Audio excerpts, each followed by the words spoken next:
Pour cet exercice, on nous propose une machine un petit peu plus compliquée que celle qu'on a vue précédemment. C'est une machine double. En fait, on va avoir deux machines en cascade. Ici, il est bien précisé que c'est pour l'application aux basses températures des machines frigorifiques. Alors, aux basses températures, on n'est pas à hyper basse température non plus, mais ça correspondrait typiquement à une application de surgélation. Le problème, si on a une surgélation, donc ici avec une source froide qui est de l'ordre certainement de moins 40 degrés Celsius et que la source chaude est à température ambiante, on a une différence de température très élevée, et donc si on utilisait un seul cycle frigorifique, l'efficacité du cycle serait plutôt faible. Donc dans le but d'augmenter cette efficacité de cycle, on va utiliser deux machines en cascade. La machine inférieure aux basses températures va servir à refroidir le produit à refroidir, donc c'est celle-ci qui va avoir la puissance utile, et la machine à haute température va servir à refroidir la machine à basse température.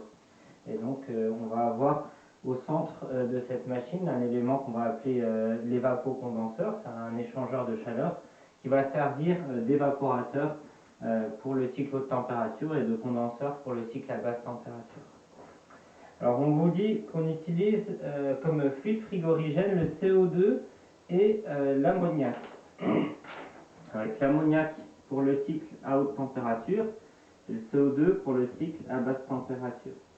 Alors, ce sont ici des fluides naturels. Il existe quelques fluides naturels qui peuvent avoir des propriétés intéressantes pour les applications de réfrigération. L'ammoniac est plutôt un bon fluide frigorigène. Son inconvénient, par contre, c'est sa toxicité. Donc, on pourra surtout l'utiliser dans le cadre où les groupes froids sont placés en extérieur et pas dans des locaux fermés avec des personnes pouvant se trouver dans ces locaux. Le CO2, ça peut aussi être un bon fluide frigorigène, notamment il a un impact d'effet de serre beaucoup moins important que les autres fluides frigorigènes.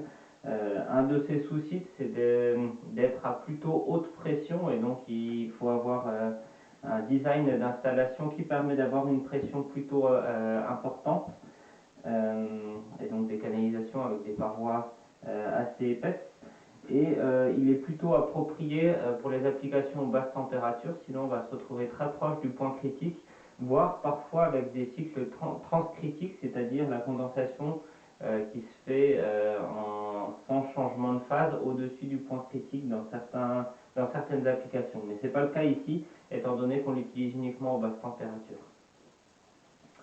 Alors si on lit les données de l'énoncé, on vous dit d'abord pour le cycle à l'ammoniac, donc le cycle ici à haute température, la température de condensation est 35 degrés Celsius. Alors ici on prend l'information qu'on a 35 degrés Celsius pour la condensation, ça ne veut pas dire qu'on rentre dans le condenseur ou qu'on sort du condenseur à cette température.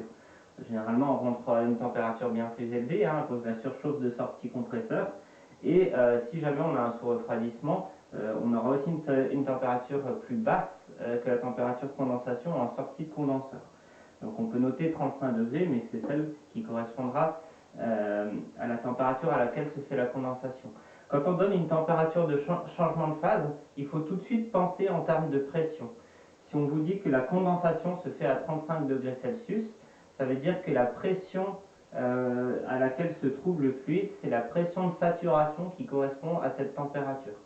Et donc, il faut utiliser rapidement cette information pour déterminer quelle est la haute pression de ce cycle. Deuxième information, la température d'évaporation est de moins 20 degrés Celsius. Alors là, on a moins 20 degrés Celsius pour l'évaporation, c'est-à-dire à l'intérieur de cet échangeur. Alors encore une fois, si on a une surchauffe entrée compresseur au point E, ça ne sera pas la même température. Par contre, il y a de fortes chances que le point H se trouve dans la zone diphasique et donc se trouve à moins 20 degrés Celsius. La surchauffe à l'entrée du compresseur est de 5 degrés.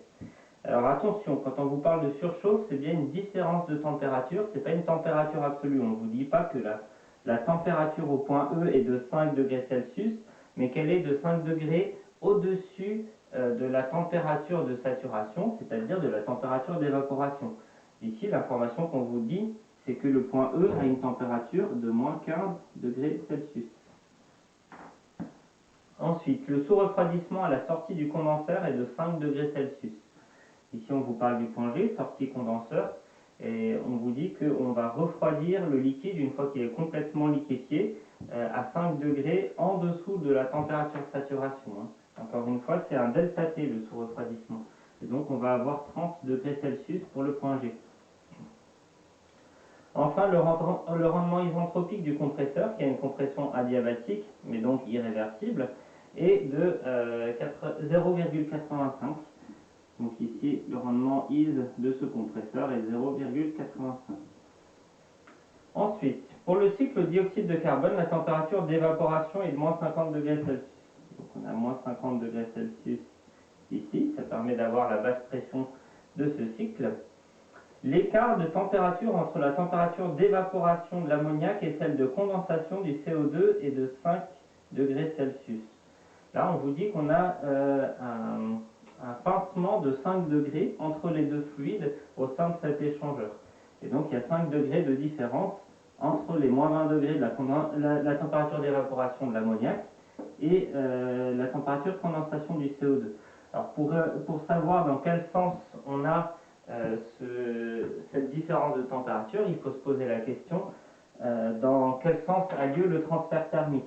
Et ici, on a bien le transfert thermique qui se fait depuis la source froide vers le cycle au CO2, depuis le cycle au CO2 vers le cycle à l'ammoniac et depuis le cycle à l'ammoniac vers la source chaude. On doit donc nécessairement avoir une température de condensation du CO2 supérieure à la température d'évaporation de l'ammoniac pour que le transfert thermique se fasse dans le bon sens. Donc si on a une différence de 5 degrés Celsius, ça nous donne l'information qu'on a moins 15 degrés Celsius comme température de condensation du dioxyde de carbone. La surchauffe à l'entrée du compresseur est de 5 degrés Celsius. Donc encore une fois, le delta T par rapport à la température d'évaporation des moins 50 est de 5 degrés Celsius. On a moins 45 degrés Celsius au point A. On n'a pas de sous-refroidissement. Ça veut dire que le point C sera à la même température que la température de condensation. On aura moins 15 degrés Celsius au point C. Et enfin, dernière information, le rendement isentropique du compresseur, encore une compression adiabatique, est de 0,7. Donc on a un compresseur qui est moins efficace que dans le cadre du cycle à l'ammoniac. Donc voici une interprétation de toutes les données de l'énoncé, sachant qu'on vous dit que la puissance nécessaire au refroidissement est égale à 100 kW. Nécessaire au refroidissement, on a une machine frigo, on vous parle de cette puissance-là, c'est le transfert thermique avec la source froide qui est de 100 kW pour le design de la machine.